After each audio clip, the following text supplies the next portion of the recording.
The thermometer outside read 23 degrees below zero, and Virgil Hatcher sat at the entrance of his hillside den with frost coating his beard, completely comfortable. Inside the earth behind him, his stone-lined shelter held steady at 58 degrees with nothing but a small fire that had died out 2 hours earlier, while less than a mile away, his neighbors were burning their furniture to stay alive. Before we go further, drop a comment telling us where you're watching from, and if stories of forgotten mountain wisdom speak to you, hit subscribe. Tomorrow's story might just save your life someday. The year was 1967, 2 years before the great blizzard that would validate everything Virgil Hatcher believed about survival in the Appalachian Mountains. February brought a cold snap that wasn't historically significant, wouldn't make national news, and would be forgotten by most people within a month. But for Virgil, that cold snap changed everything because it killed his younger brother, Raymond. The two brothers lived on adjacent parcels of their family's land in eastern Kentucky, about 8 miles from the nearest town. Their cabins sat roughly 300 yards apart, both built in the traditional mountain style their father had taught them. Log walls with chinked gaps, wood plank floors raised slightly off the ground, simple board doors, single-room construction with a stone fireplace at one end. Raymond's cabin was actually newer than Virgil's, built just 3 years earlier when Raymond married. It was considered a good cabin by local standards. When the cold snap arrived on February 9th, temperatures dropped from the mid-30s to 12 degrees in less than 6 hours. By that night, it reached 4 degrees. By the next morning, it bottomed out at 7 below zero. Mountain families prepared the way they always did. They brought in extra firewood, checked their chimneys, filled water buckets before everything froze, and settled in to wait out the cold. Virgil burned through firewood faster than expected. His cabin, even with the fireplace roaring, struggled to maintain 50 degrees. The gaps in his chinking became obvious sources of heat loss. Cold air poured in near the floor. Warm air escaped near the ceiling. He fed the fire constantly, sleeping in shifts to ensure it never died. On the morning of February 11th, Virgil walked to Raymond's cabin to check on his brother. The door was latched from inside. He knocked. No answer. He knocked harder and called Raymond's name. Still nothing. Virgil forced the door open. Raymond was in his bed, covered with every blanket he owned. He had died sometime during the night. The fireplace held only cold ash. The woodpile inside the cabin was empty. Raymond's outdoor woodpile was depleted down to scraps and bark. He had burned through a supply meant to last 2 weeks in just 3 days of extreme cold. When the wood ran out, the fire died. When the fire died, the temperature inside dropped to match outside. Raymond had frozen to death inside a structure built specifically to protect him from freezing. The county coroner ruled it death by exposure. The community held a funeral. Neighbors spoke about the harshness of mountain winters and how the cold takes people sometimes. It was treated as tragic but inevitable. Virgil stood at Raymond's graveside and felt something change inside him. This wasn't inevitable. This was a failure of architecture. Raymond had done everything right according to mountain wisdom, and he'd died anyway because the wisdom was incomplete. That night, Virgil returned to Raymond's cold cabin. He studied the walls with new attention. Between each log were gaps packed with moss and mud that had dried and cracked. Cold air whistled through dozens of small openings. The door fit poorly. The entire structure sat above ground, exposed to wind on all sides. Virgil realized that mountain cabins were built to keep out rain and provide shelter under normal conditions. But in extreme cold, they were barely better than being outside. Every unit of heat produced by burning wood escaped almost as quickly as it was generated. He walked home in the dark, his mind already working on a question that would obsess him. If traditional cabins couldn't protect people from extreme cold, what would? Spring came to eastern Kentucky in late March of 1967, and Virgil Hatcher began spending his days watching animals instead of working his trap lines. His neighbors thought grief had affected his mind. Earl Dockery, who lived on the adjacent property, mentioned to his wife Ruth that Virgil was spending hours sitting motionless near groundhog burrows, just staring at holes in the ground. But Virgil wasn't grieving aimlessly. He was studying survival techniques that predated human construction by millions of years. He started with the groundhogs because they were abundant and easy to observe. He found an 80 active burrow on a hillside near his property and visited it every few days throughout spring and into summer. He noticed the entrance was small, just wide enough for the animal to enter. He noticed it angled slightly upward into the hill. He noticed that even after heavy rains, water never pooled at the entrance. The groundhogs had engineered drainage without knowing the word engineering. In May, Virgil found an abandoned burrow and carefully excavated it to understand its structure. The tunnel extended 8 feet into the hillside, then opened into a chamber roughly 2 feet in diameter. The walls were packed hard from years of use. The chamber was completely dry despite spring rains. Virgil placed a thermometer inside the chamber and another outside in the shade. Outside temperature, 78 degrees. Inside the burrow, 56 degrees. He left both thermometers for a week, checking daily. Outside temperature varied from 62 to 84 degrees. Inside temperature never moved from 54 to 58 degrees. He expanded his observations to other animals. He found a fox den carved into a clay bank and measured its depth. He discovered an abandoned bear hibernation cave and crawled inside with a lantern. The cave extended 12 feet into the hillside. Even in June, the interior felt cool and stable. He began carrying thermometers everywhere, measuring temperature differences between surface air and underground spaces. By July, Virgil had documented what he considered irrefutable evidence. Any space 3 feet or deeper below ground surface maintained a stable temperature around 50 to 55 degrees, regardless of surface conditions. This wasn't magic or animal instinct, this was physics. Earth was mass. Mass absorbed heat slowly and released it slowly. Rapid temperature changes happened in air. Earth buffered those changes. He visited Clayton Webb, an elderly mountain man who lived alone in a cabin that had stood for 40 years. Clayton was 73 years old and had survived more harsh winters than anyone else in the county. Virgil asked him about old-time survival methods. Clayton mentioned that his grandfather, who had come to Kentucky in the late 1700s, told stories about settlers using root cellars as storm shelters during blizzards. Not for storing food, but for staying alive. The earth stayed warm when the air turned deadly. Virgil walked home from Clayton's cabin with a specific plan forming. He wouldn't build a structure to fight the cold. He would build a structure that used the earth itself as insulation, not a cabin on top of the ground, but a shelter carved into it. He selected a hillside on his property the next day and drove a stake into the ground where he would begin digging. His neighbors would call him crazy. He didn't care. Animals survived winters that killed humans, and they did it by embracing what humans rejected, living underground. Virgil Hatcher began excavating his hillside on August 1, 1867, using tools that hadn't changed much in a century. He owned 2 shovels, a mattock, a pickaxe, and a wheelbarrow with a wooden wheel that squeaked with every rotation. The hillside he'd selected faced south, sloped at roughly 30 degrees, and consisted of compacted clay mixed with rocks that ranged from pebble-sized to larger than his head. The first day, he removed approximately 6 wheelbarrow loads of earth. Each load required swinging the pickaxe to break up compacted soil, shoveling loose material into the wheelbarrow, pushing the wheelbarrow 50 feet to his dump site, and returning to repeat the process. By sunset, he had carved a depression roughly 4 feet wide, 3 feet tall, and 2 feet deep into the hillside. His hands were blistered. His back ached. He calculated that at this rate, creating a livable space would take months. Earl Dockery walked over on the 3rd day and watched Virgil work for 10 minutes before speaking. He asked what Virgil was building. Virgil explained he was carving a shelter into the hillside, a place to live that would stay warm in winter without burning excessive firewood. Earl stared at the small depression in the hill and asked if Virgil planned to live like a groundhog. Virgil said yes, essentially.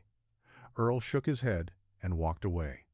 By the end of the week, most of the neighboring families had heard about Hatcher's groundhog hole. Virgil ignored the comments and focused on the work.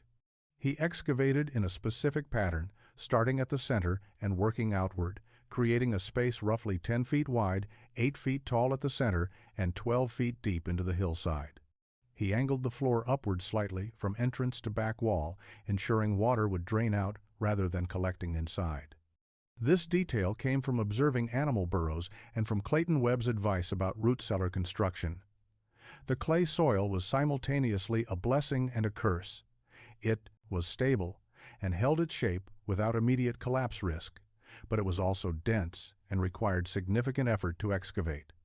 Virgil developed a technique where he would swing the pickaxe in a rhythmic pattern, breaking up a section of wall, then shoveling the loose material out before moving to the next section.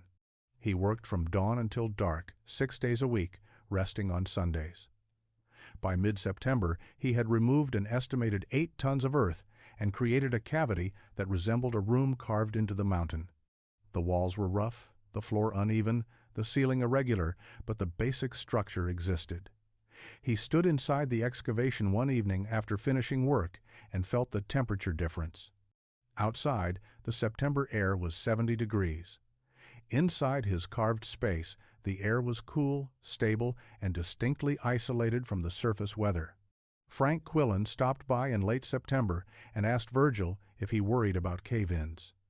Virgil admitted he did, which was why. The next phase involved reinforcement. He needed timber to frame the entrance and stone to line the interior. The digging was finished. The real construction was about to begin.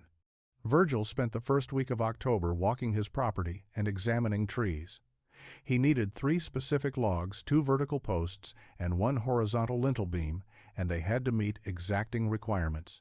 Each needed to be straight, at least 12 inches in diameter, free of rot, and located close enough to his excavation site that he could move them without mechanical equipment. He marked 3 white oaks that met his criteria, all within 200 yards of his hillside den. Cutting the trees took 3 days. Virgil used a 2-man crosscut saw designed for a team of loggers, but he worked alone. He braced one handle against a tree and pulled the other handle in a rhythm that took hours to fall a single tree.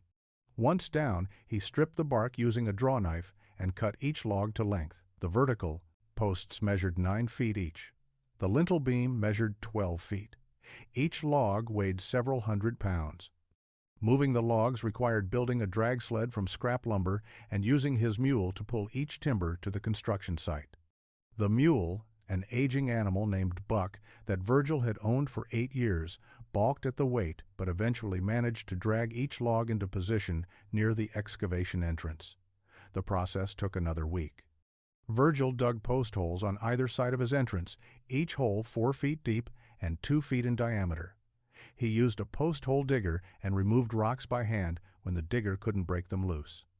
The holes extended below the excavation floor level, ensuring the vertical posts would be anchored in undisturbed earth rather than in the fill he'd compacted at the base of his dig. This detail mattered. The posts would bear the entire weight of earth above the entrance. Inadequate anchoring meant eventual failure and collapse.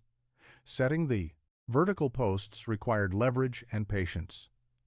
Virgil built a tripod from smaller poles and used rope to create a primitive crane. He maneuvered each post into its hole, braced it with rocks and scrap lumber, then backfilled the holes with clay that he packed and tamped until the posts stood rigid and plumb. The work took 2 full days. The lintel beam presented the greatest challenge. It had to span the 12-foot entrance width and rest securely on top of both vertical posts. Virgil notched the top of each post to create a flat seat for the beam. Then he used his tripod crane, additional rope, and Buck the mule to lift one end of the lintel while he positioned the other end. The process required 4 attempts and nearly resulted in serious injury when rope slipped and the beam shifted unexpectedly. By late October, the timber frame stood complete. 2 vertical posts flanked the entrance, anchored 4 feet deep.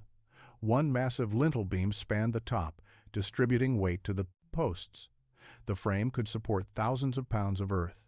Earl Dockery visited and admitted the frame was solid work, though he still questioned why anyone would build a home underground. Virgil simply moved to the next phase. He needed stones, hundreds of them, to line the interior walls. Virgil began gathering stones in early November of 1967. He needed irregular, flat stones that could be stacked and fitted tightly against the earthen walls of his excavation. The nearest source was a creek bed half a mile from his property, where centuries of water flow had deposited smooth, dark stones ranging from fist-sized to roughly 20 pounds each. He estimated he would need at least 600 stones to line the interior walls and ceiling of his den.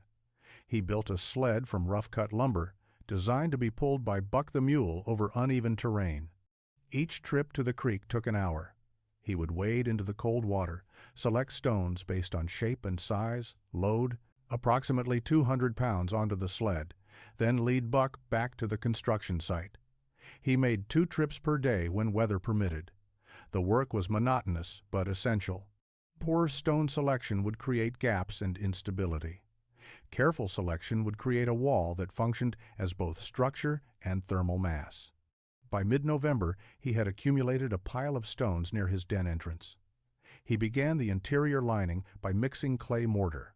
He dug clay from a deposit near his property line, added water until it reached the consistency of thick mud, then mixed in a small amount of lime he had purchased in town.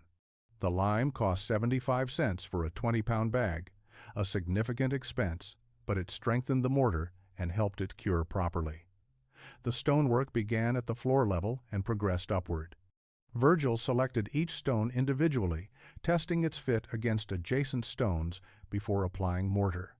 He used a technique he had observed in old foundation walls. Each stone bridged the joint between 2 stones below it, creating an interlocking pattern that distributed weight and prevented vertical crack lines. The work required constant decision-making. Which stone fit this particular gap? Should it be positioned horizontally or vertically? How much mortar was needed to fill voids without creating weak spots? Progress was measured in square feet per day. On good days, Virgil completed 6 square feet of wall. On difficult days, when stones didn't fit well or mortar consistency was wrong, he might complete only 3 square feet. He worked inside the den by lantern light when daylight faded, continuing until his hands were too cold or too tired to select stones accurately. Winter arrived while the walls were only half finished. Temperatures dropped, making mortar cure slowly. Virgil learned to work during the warmest part of each day, roughly 10 in the morning until 3 in the afternoon, when temperatures climbed above freezing. He covered completed sections with canvas at night to protect fresh mortar from freezing. By late December, the stone lining was complete. Dark, irregular stones covered every surface of the excavation, creating a barrier between raw earth and living space. The walls were solid, the gaps minimal, the pattern interlocking and strong. Virgil stood inside and studied his work. The space looked like a cave, primitive and rough, but it was engineered with principles most mountain men would never consider. He still needed a roof. Winter of 1967 turned to spring of 1968, while Virgil worked on the roof system. The design required multiple layers, each serving a specific purpose, built in sequence from bottom to top. He started by cutting timber beams from straight pines on his property. Each beam measured roughly 8 inches in diameter and 12 feet long. He needed 7 beams to span the width of his excavation, spaced 18 inches apart. Setting the beams required precision. Each had to rest securely on the stone walls, distributing weight evenly across the structure. Virgil notched shallow seats into the top course of stonework where each beam would sit. He used his tripod crane system to lift and position each beam, adjusting until they sat level and stable. Once positioned, he packed additional stones around each beam end, locking them into place. The beams formed a rigid framework capable of supporting substantial weight. Over the beams, Virgil laid split planks. He had spent February splitting logs into boards roughly 2 inches thick and 8 inches wide, using a froe and mallet. The work was tedious and required striking the froe blade in exact alignment with the wood grain. He produced 40 planks, enough to cover the entire roof surface. He laid them perpendicular to the beams, edge to edge, creating a solid wooden ceiling. He secured each plank by driving wooden pegs through the planks into the beams below. The next layer was bark. Virgil had stripped thick bark sheets from dead chestnut trees during winter months, when bark separated more easily from the wood. Chestnut bark was durable, flexible, and naturally resistant to decay. He laid the bark sheets over the planks in overlapping rows, similar to shingles, ensuring water would shed downward and outward rather than penetrating to the wood below. Over the bark, he spread a thick layer of dried leaves and plant material he had collected throughout fall. This organic layer provided insulation and would eventually decompose into soil, but its immediate purpose was creating an air gap that trapped heat and prevented thermal transfer between the interior and exterior. The critical layer came next, living sod. Virgil cut squares of grass and soil from a meadow, each piece roughly 12 inches square and 4 inches thick. He laid them root side down over the organic matter, fitting them tightly together like puzzle pieces. The grass would root into the organic layer below and continue growing, creating a living roof that would blend perfectly with the surrounding hillside. Finally, Virgil capped the entire system with 6 inches of soil. He hauled wheelbarrow loads of earth and spread it evenly over the sod, creating a layer that added weight, insulation, and growing medium. The finished roof was invisible from above, appearing as natural hillside.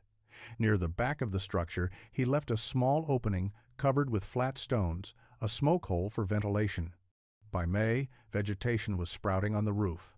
By June, it looked like it had been there for years. Virgil moved his belongings into the den permanently, abandoning his traditional cabin. The first real test would come with winter.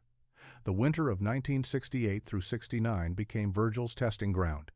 He moved into the den permanently in November and began keeping detailed observations in a leather-bound journal he had purchased in town. Every morning and evening, he recorded temperatures both inside and outside his shelter, noting fire duration, wood consumption, and subjective comfort levels. The data would either validate his months of work or prove he had wasted nearly 2 years building an elaborate failure. The first cold snap arrived in mid-December. Outside temperature at dawn, 18 degrees. Virgil had built a small fire the previous evening, using roughly 1/8 of the wood he would have burned in his old cabin. The fire had died around midnight. He took the interior temperature at 7 in the morning, 59 degrees. No fire for 7 hours, and the temperature had dropped only 3 degrees. The stone walls were radiating stored heat exactly as he had theorized. He rebuilt the fire, a small flame, using 4 split logs. Within an hour, the interior temperature climbed to 64 degrees. The stone absorbed heat from the fire and would release it slowly over the next 8 to 10 hours. Virgil calculated his wood consumption and realized he was using approximately 1/10 the firewood required by a traditional cabin to maintain comparable comfort. By January, word had spread through the community that Virgil was actually living in his underground den through winter. Earl Dockery walked over on a day when outside temperature was hovering around 12 degrees. He knocked on the timber frame near the entrance. Virgil invited him inside. Earl stepped through the small opening and stopped immediately. The interior was warm, not uncomfortably hot, but genuinely comfortable. A small fire burned in a stone hearth Virgil had built in one corner. The stone walls, dark and rough, radiated heat. There were no drafts, no cold spots near the floor, no wind penetration. Earl admitted it was warmer than he expected. He asked how much wood Virgil burned daily. Virgil showed him the woodpile roughly 1/4 the size of what Earl burned in his cabin. Earl asked if Virgil worried about the earth collapsing. Virgil showed him the timber frame and stone reinforcement, explaining how the weight was distributed. Earl left without fully endorsing the design, but his skepticism had diminished. Frank Quillen visited in February and asked similar questions. Virgil gave him the same tour, showed him the temperature journal, explained the physics of thermal mass and earth insulation. Frank was impressed but admitted he couldn't imagine abandoning his cabin to live underground. It felt wrong, even if it worked better. The winter passed without incident. Virgil remained comfortable, healthy, and well supplied with firewood because his consumption was so minimal. He had proven the concept worked for normal winter conditions. But normal conditions weren't the real test. The real test would require extreme cold, the kind that killed people despite their best preparation. That test was coming, though Virgil didn't know it yet. Weather forecasters were beginning to track an unusual storm system forming over Canada, moving slowly south toward the Appalachian Mountains. The blizzard arrived on February 8, 1969, with weather forecasts that predicted historic snowfall and dangerous cold across the entire Appalachian region. Radio stations broadcast warnings advising people to stock supplies and prepare for extended isolation. Virgil listened to the reports and felt no anxiety. He had firewood for weeks, food stores that would last a month, and a shelter specifically designed to maintain warmth regardless of external conditions. The first snow began falling on the afternoon of February 8th. By evening, 3 inches had accumulated. By midnight, 8 inches. The temperature dropped from 26 degrees to 14 degrees between sunset and dawn. Virgil kept a small fire burning in his stone hearth and recorded his observations. Interior temperature with active fire, 62 degrees. He used 4 logs over a 6-hour period. Outside, his neighbors were burning wood at rates that would deplete weekly supplies in 2 days. February 9th brought the full force of the storm. Snow fell continuously, heavy and wind-driven. Accumulation reached 18 inches by noon, then 24 inches by evening. Temperature continued dropping. By midnight on February 9th, the thermometer outside Virgil's den read 6 degrees. By dawn on February 10th, it reached 4 below zero. Wind chills, according to radio reports, were approaching 25 below zero. Virgil's den maintained stable conditions. He burned 1 small fire in the morning and another in the evening. Between fires, the stone walls radiated stored heat. Interior temperature never dropped below 57 degrees. He wore a wool shirt and felt comfortable. The small entrance prevented drafts. The earth surrounding him on 3 sides provided insulation that no wooden cabin could match. Snow accumulating on his roof actually improved insulation rather than creating problems. Outside, the community was fighting for survival. Earl Dockery's family burned through their weekly firewood supply in 3 days. They began burning furniture, fence posts, anything combustible. Their cabin, exposed to wind on all sides, leaked heat faster than their fireplace could produce it. Ruth Dockery wrapped her children in every blanket they owned and kept them within 5 feet of the flames. Frank Quillen's chimney developed ice buildup that restricted airflow, filling his cabin with smoke. He had to choose between freezing or suffocating. He kept the fire small and the cabin filled with smoke, enduring both cold and respiratory distress. His elderly mother, who lived with him, developed a cough that worsened daily. The blizzard continued for 7 days. Snow accumulation reached 32 inches in some areas. Roads became impassable. The county couldn't send snowplows because the equipment couldn't handle the depth and wind. Towns were isolated. Radio reports confirmed deaths across eastern Kentucky. Elderly people freezing in their homes, families found huddled together, victims of exposure despite being indoors. On the night of February 14th, the worst night of the blizzard, Virgil sat at his den entrance and watched snow fall in the darkness. Frost coated his beard within minutes. The temperature was 23 below zero. Inside, 10 feet behind him, his den maintained 58 degrees. His neighbors were dying. He was comfortable. The difference was engineering, nothing more. The blizzard broke on February 16, 1969. The snow stopped falling, the wind subsided, and temperature climbed to 12 degrees, which felt almost warm compared to the previous week. Virgil emerged from his den and walked through snow that reached above his knees in drifted areas. The landscape had transformed into a white wilderness with drifts covering fences and reaching halfway up cabin walls. Smoke rose from some chimneys, absent from others. That absence worried him. He reached Earl Dockery's cabin first. Smoke rose from the chimney, but weakly. Virgil knocked on the door and heard movement inside, slow and labored. Earl opened the door. His face was haggard, his hands wrapped in cloth from frostbite. Behind him, Ruth and their 2 children huddled near a fireplace that burned with flames barely 6 inches high. Their woodpile was gone. They had burned every stick of furniture they could spare. The cabin interior was perhaps 40 degrees. Virgil helped them gather what warm clothing remained and led them through the snow to his den. Ruth cried when she stepped inside and felt the stable warmth. Earl sat heavily on the stone floor and didn't speak for several minutes. Virgil rebuilt his fire, heated water for tea, and gave them food from his stores. The children fell asleep within an hour, their bodies finally warm enough to relax. The next day, Virgil went to Frank Quillen's cabin. No smoke rose from the chimney. He forced the door open and found Frank sitting beside his mother's bed. She had died 2 days earlier. Frank had wrapped her in blankets and hadn't left her side. His face was expressionless, his hands blackened from frostbite. The cabin was perhaps 20 degrees inside. Frank's firewood had run out on February 13th. He had survived 3 days without heat.